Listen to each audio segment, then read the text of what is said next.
తెలంగాణ భవన్లో ఐటీ శాఖ మంత్రి కేటీఆర్ మాట్లాడుతున్నారు. ఇప్పుడు లైవ్ చూద్దాం. మీ మాటల్లో ఉన్న చిత్తశుద్ధి చేతల్లో కనబడాలి అంటే ఇక్కడ గల్లీలో రంకెలు వేస్తే నడవదు. ఇక్కడ గల్లీలో తెలంగాణ క్షేత్రంలో ఏదో ప్రజల మెప్పు పొందడానికి కంటి తుడుపు మాటలు మాట్లాడితే లిప్ సింపతి చూపెడితే నడవదు.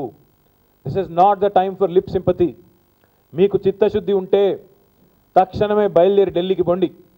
సోనియా గాంధీ గారి ఇంటి ముందు కూర్చోండి. ఆమెను ఏ రకంగా ఒప్పిస్తారో ఒప్పించండి.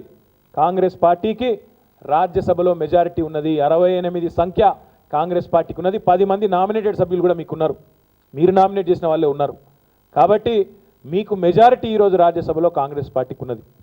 కాంగ్రెస్ పార్టీకి ఖమ్మం జిల్లా ప్రజల మీద ప్రేమ ఉన్నా, ఖమ్మం జిల్లా గిరిజన సోదరుల మీద ప్రేమ ఉన్నా, పోలవరాన్ని అడ్డుకునే విషయంలో చిత్తశుద్ధి ఉన్నా, లిప్ సింపతితో సరిపెట్టకుండా ఈరోజు మీరు వెంటనే జయపాల్ రెడ్డి గారు ఢిల్లీలోనే ఉన్నారు, డి శ్రీనివాస్ గారు, పొన్నాల లక్ష్మయ్య గారు, అదే రకంగా జానారెడ్డి గారు అందరూ కూడా వెంటనే ఢిల్లీకి పోవాలి. వెంటనే కాంగ్రెస్ అధినేత్రి సోనియా గాంధీ మీద ఒత్తిడి తేవాలి. రేపు రాజ్యసభలో ఆ బిల్లును అడ్డుకొని మీ చిత్తశుద్ధిని చాటాలి. అంతేగాని తూతూ మంత్రంగా శుష్క ప్రియాలు శూన్యహస్తాలు అన్నట్టు మాటల వరకు డైలాగుల వరకే పరిమితం అవుతాం. చేతల వరకు వచ్చేసరికి మాత్రం మళ్ళీ చల్లగా జారుకుంటామని నీతి ఏదైతే కాంగ్రెస్ పార్టీ అనుసరిస్తున్నదో ఇది ఎంత మాత్రం కూడా సమంజసం కాదు. దేశం మొత్తం చూస్తూ ఉన్నది. తెలంగాణ కాంగ్రెస్ నాయకులు ఇప్పటికైనా చేవగలిగిన నాయకులుగా పనిచేస్తారా, లేకపోతే మళ్ళీ ఒకసారి ఆంధ్ర కాంగ్రెస్ నాయకులకు దాసోహం అంటారా అని చెప్పి దేశం మొత్తం తెలంగాణ కాంగ్రెస్ నాయకత్వం వైపు చూస్తూ ఉన్నది. మీరు వెంటనే స్పందించాలని డిమాండ్ చేస్తూ ఉన్నాం. పత్రికా ప్రకటనలకు లిప్ సింపతికి మీరు పరిమితమైతే కుదరదు. ఈరోజు కీలక పాత్ర రాజ్యసభలో కాంగ్రెస్ పార్టీది. మీరు అనుకుంటే బిల్లు ఆగుతుంది, మీరు అనుకుంటే ఈ ఆర్డినెన్సు మళ్ళీ వెంటనే తిరిగి రాష్ట్రపతి దగ్గరికి పోతుంది, ప్రభుత్వానికి విధి లేని పరిస్థితి వస్తుంది.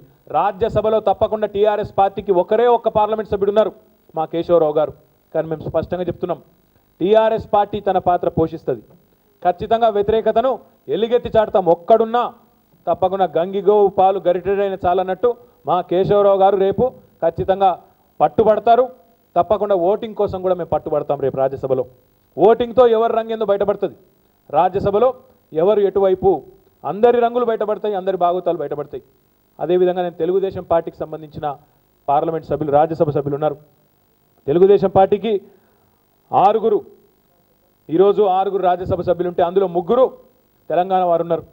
దేవేందర్ గౌడ్ గారు, గుండు సుధారాణి గారు, గరికపాటి మోహన్ రావు గారు. నేను అడుగుతా ఉన్నా ఈరోజు తెలుగుదేశం పార్టీ రాజ్యసభ సభ్యులను, మీరు ఎటువైపు ఉండదలుచుకున్నారు? తెలంగాణ ప్రజల వైపు ఉండదలుచుకున్నారా, లేకపోతే మళ్ళొక్కసారి చంద్రబాబు నాయుడు గారి తొత్తులుగా మిగిలిపోదలుచుకున్నారా అని అడుగుతా ఉన్నా. చిత్తశుద్ధి ఉంటే కలిసి రండి. కాంగ్రెస్ నాయకులారా, తెలుగుదేశం నాయకులారా, లిప్ సింపతితో సరిపెట్టకుండా, తూతూ మంత్రపు మాటలతో సరిపెట్టకుండా రేపు ఖచ్చితంగా నిర్ద్వందంగా మీ తెలంగాణకు మీకు నిజంగా మీకు చిత్తశుద్ధి ఉంటే, గిరిజనులపైన చిత్తశుద్ధి ఉంటే, ప్రేమ ఉంటే తప్పకుండా అడ్డుకోవాలని చెప్పి కూడా మేము పిలుపునిస్తూ ఉన్నాం, డిమాండ్ చేస్తూ ఉన్నాం. దాంతోపాటు ఇంకో మాట కూడా ఈ సందర్భంగా చెప్తా ఉన్నాం. నిన్న కొంతమంది మిత్రులు అడుగుతూ ఉన్నారు, మీరు అధికార పార్టీగా ఉంటూ బంద్కు పిలుపునియడం ఏంటి అన్నారు.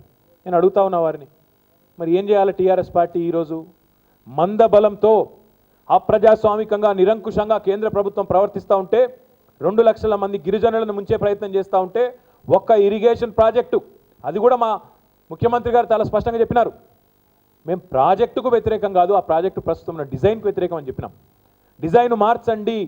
ఆంధ్ర ప్రాంత ఇంజనీర్లే చెప్తా ఉన్నారు, హనుమంతరావు గారితో సహా పెద్దలు చెప్తా ఉన్నారు, సిరీస్ ఆఫ్ బ్యారేజెస్ కట్టినట్టయితే ముంపు తగ్గుతుంది, గిరిజనులు బతికిపోతారని చెప్తే పెడచెవిన పెడుతున్నారు.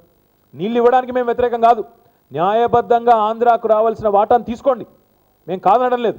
కానీ అన్యాయంగా తెలంగాణ భూములను ముంచుతూ, తెలంగాణ గిరిజనులను ఈరోజు నిర్వాసితులను చేస్తూ, ఆంధ్రాకు ఇచ్చిన పంటకే 3వ పంటకు నీళ్ళు ఇచ్చే ప్రయత్నం చేయడం అనేది మాకు అభ్యంతరకరం. రెండో మాట కూడా మేము చెప్తా ఉన్నాం, ఈరోజు ఆ 7 మండలాలను కలుపుకోవడం ద్వారా ఇప్పటికే విద్యుత్ కోతతో అలమటిస్తున్న తెలంగాణకు లోవర్ సీలేరు ప్రాజెక్టు 450 మెగావాట్ల విద్యుత్ ఉత్పత్తి, జల విద్యుత్ వచ్చే ఒక కేంద్రాన్ని పూర్తి స్థాయిలో తరలించకపోవడం, అందులో మళ్ళీ మాకు హక్కు లేదంటూ వితండవాదం చేయడం, ఇది కరెక్టా అని నేను అడుగుతా ఉన్నా. మరి ఇంత అన్యాయం జరుగుతుంటే, ఒకవైపు మా భూములు మునుగుతూ గిరిజనులు నిర్వాసితులు అవుతూ మాకు రావాల్సిన జల విద్యుత్ కేంద్రం కూడా పోతా ఉంటే కూడా ఇంకా మౌనంగా ఒకవేళ తెలంగాణ కాంగ్రెస్ నాయకులు కానీ తెలుగుదేశం నాయకులు కానీ ఉంటే అది ఏ రకమైన నీతో అర్థం చేసుకోవాలని చెప్పి కూడా కోరుతూ టీఆర్ఎస్ పార్టీ చిత్తశుద్ధితో మొదటి నుంచి కూడా ప్రయత్నం చేసింది. మేము ప్రతిపక్షంలో ఉన్నప్పుడు అధికారంలో ఉన్నప్పుడు వేరు మాటలు మాట్లాడలేదు. ప్రతిపక్షంలో ఉన్నప్పుడు కూడా చాలా స్పష్టంగా పోలవరం ప్రాజెక్టును వ్యతిరేకించిన పార్టీ టీఆర్ఎస్ పార్టీ. నిండు సభలో అప్పటి ఆంధ్రప్రదేశ్ ముఖ్యమంత్రి వైఎస్ రాజశేఖర రెడ్డి స్పష్టంగా చెప్పడం జరిగింది, టీఆర్ఎస్ వల్లనే పోలవరం ఆగుతున్నది అని. పోలవరం విషయంలో టీఆర్ఎస్ పార్టీ నిబద్ధతకు మా ప్రత్యర్థులు కూడా సర్టిఫికెట్లు ఇచ్చిన వైనాన్ని నేను గుర్తు చేస్తా ఉన్నా. ఆనాడు నిండు శాసనసభలో పోలవరాన్ని మన రాష్ట్రానికి సంబంధించిన వాళ్ళు టీఆర్ఎస్ పార్టీ వాళ్ళు ఒరిస్సా రాష్ట్రం వద్దకు వెళ్ళి ఛత్తీస్గఢ్ రాష్ట్రం వద్దకు వెళ్ళి అక్కడ ఉన్న ప్రభుత్వాలను కూడా ప్రేరేపించి మరీ అడ్డుకుంటున్నారనే మాట అప్పటి ముఖ్యమంత్రి రాజశేఖర రెడ్డి చెప్పిన విషయాన్ని కూడా నేను గుర్తు చేస్తా ఉన్నా. ఇది మా నిబద్ధతకు మా ప్రత్యర్థులు ఇచ్చిన సర్టిఫికెట్.